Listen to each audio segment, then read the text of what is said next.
Blessings, divine beings. We are going to do a reading with the Mists of Avalon Oracle deck. This deck is filled with all the lore and stories of the legends of King Arthur and the Mists of Avalon. It has my namesake in there, Nimue, the Lady of the Lake. I've loved this deck for many, many years. All right, so we have the White Heart. And I will split these right there. All right, so we have the White Heart representing perspective, awakening, realignment, and new beginnings. We have the Holy Thorn, courage, the sacred, perseverance, and optimism. And we have the Goddess Blodeuwedd. I hope I'm saying that right. Renewal, authenticity, manifestation, and freedom. And we will take a deeper look at these cards from the book.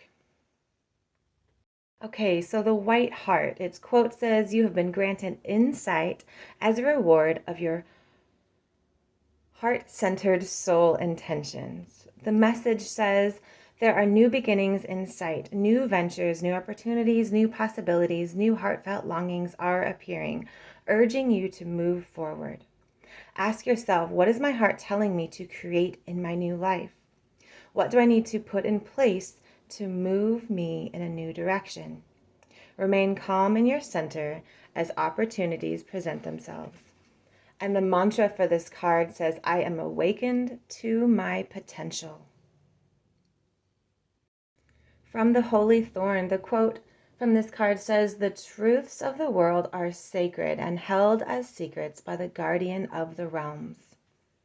Its message says, you have some major struggles that may well be in the middle of some challenging life experiences. Know that the only constant in life is change. Learn the lessons from cycles of blossoming and thorny times and move forward with clarity and wisdom.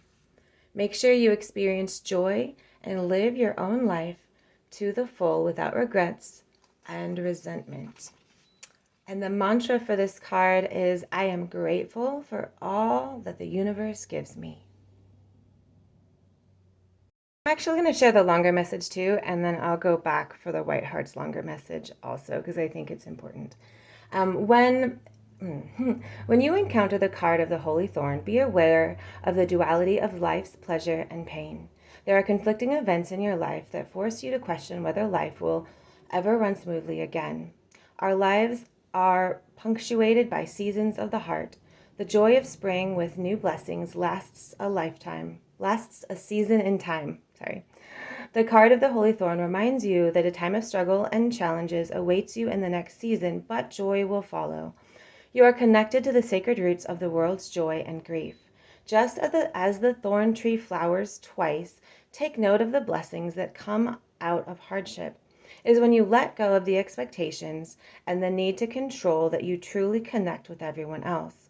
Our vulnerability makes us human, and our ability to endure makes us divine. The Holy Thorn teaches you that joy and pain are two sides of the same coin.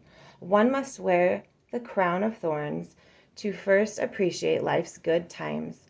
Know that this too shall pass, and if you sit quietly, you may catch a glimpse of the fairies who protect and respect this tree of enchantment.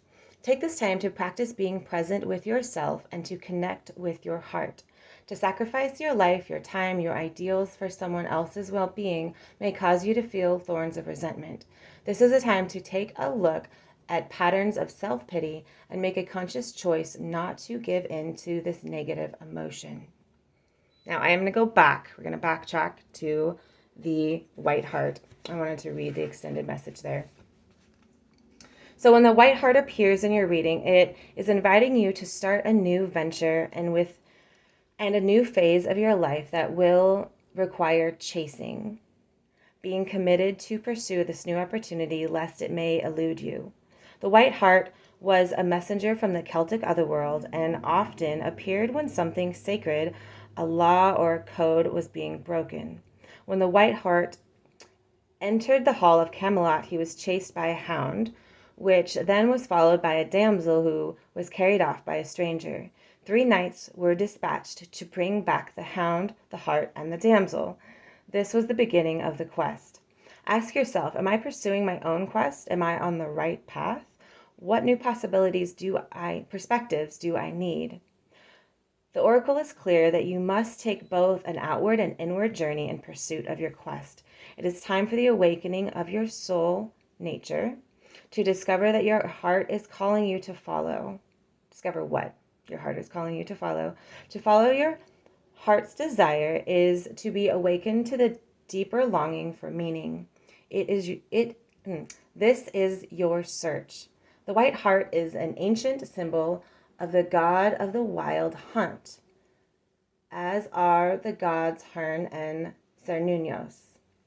This card asks that you ride with the gods of the hunt on your quest. It may be that your spiritual quest is elusive like the hunt, but you must move forward. The white hart invites you to run alongside him into the winding paths of the forest, while he will stir your heart's awakening. See, that was so much more fun. I love the extended readings. I hope you did too. So let's move on to the last card. Okay, so for the goddess Blodeuwedd, her quote is, "A human-formed goddess heart, spirited and strong-willed, cannot be tamed." Her message is, reclaim your true nature and break free from the confines of what others and societies say you are. Reclaim those parts of you that have been taken prisoner in one form or another. Choose freedom of self-expression. You are uniquely you, and free to express yourself as you wish. And her quote, or the mantra, her mantra says, I love who I am. Gosh, I want you to all say that. I love who I am. That is so important, to love ourselves. So the story behind her is Blodeuwedd appears when you need to reclaim your very own true self. When the goddess asks you, have you forgotten who you are? Use your intuition and wisdom to dig deep and bring yourself forth in her presence. The flowers, their scent and beauty are a reminder of our own true nature, of who we once were and can be again. Embodying sovereignty, Blodeuwedd is the Welsh goddess of spring and guardian of Avalon. Her name means flower face. She was created entirely from flowers by the magicians Math and Gideon in response to a curse given by Lu's mother Erenrod, that he would never have an earthly wife. When Blodeuwedd is caught out with her lover, he is killed and she is turned into an owl. This card of Blodeuwedd asks you to be true to ourselves, our needs, our wants, our goals, and our identity. We must choose freedom of self-expression. Don't be afraid of what others want you to be or stereotypes that are set by societal norms. Despite our flaws, faults, imperfections, and failures, we must remain authentic and face our dark shadows. This is the wisdom represented by the owl, whose eyes see into the darkness of the human soul. Just like Blodeuwedd, you are facing a time of death and renewal. You must change and adapt as you grow and claim your freedom from who you are expected to be. Return to yourself and your true nature. When Blodeuwedd appears, you are asked to remain faithful in your own authenticity. If you have killed off those things that were once part of your personality, bring them back to life with a new edge. Remain true to yourself. Beautiful message. Feel free to comment below on what this message meant for you today. I'd love to hear it.